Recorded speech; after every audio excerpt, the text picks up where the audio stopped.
Sosok Kombes Hari Nugroho yang jadi atasan baru Irjen Sambo pernah ungkap 45 kejahatan seminggu. Buntut kasus tewasnya Brigadir J beberapa waktu lalu membuat Irjen Ferry Sambo dicopot dari jabatan Kadif Propam Polri dan kini dimutasi ke Yanma Polri.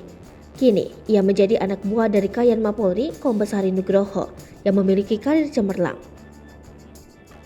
Kombes Hari disebut pernah mengungkap 45 kasus kejahatan dalam seminggu. Sebelum menjabat sebagai Kayanma Polri, Hari sempat menjabat sebagai Kabak Binkar Ro SDM Polda Jawa Barat. Pada 2015, ia dipindahkan dan menjadi Kapolresta Bandar Lampung. Saat menjabat sebagai Kapolresta Bandar Lampung, ia berhasil mengungkap beragam kasus dari pencurian hingga narkotika. Ketika menjabat, dia dan jajarannya berhasil mengungkap 19 kasus narkoba dan menjebloskan 26 tersangka ke penjara. Pengungkapan 19 kasus narkotika ini berdasarkan hasil operasi yang dilakukan selama 2 minggu yakni 7 sampai 22 Agustus 2016. Dalam hasil operasi itu, barang bukti pun disita yaitu berupa ganja seberat 102 gram, sabu-sabu seberat 26,16 gram, serta 6 butir pil ekstasi. Pada bulan yang sama, Kombes Hari Nugroho mengungkapkan jajaran Polresta Bandar Lampung berhasil mengungkap 45 kasus kejahatan. Adapun kasus yang diungkap adalah kasus pencurian dengan kekerasan, pencurian dengan pemberatan, dan pencurian kendaraan bermotor. Sementara rinciannya adalah 18 kasus curas, 17 kasus curat, dan 10 kasus curanmor.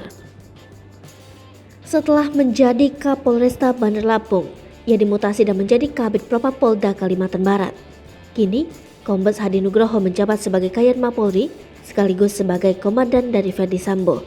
Sementara dalam tingkatannya, Yanma Polri setingkat dengan Mabes Polri dan berada di bawah pimpinan Kapolri. Namun, Yanma tidak hanya berada di tingkat Polri, tetapi juga ada di tingkat kepolisian daerah dengan sebutan Yanma Polda. Kemudian, untuk pimpinan sendiri dijabat oleh perwira menengah yang berpangkat Komisaris Besar Polisi.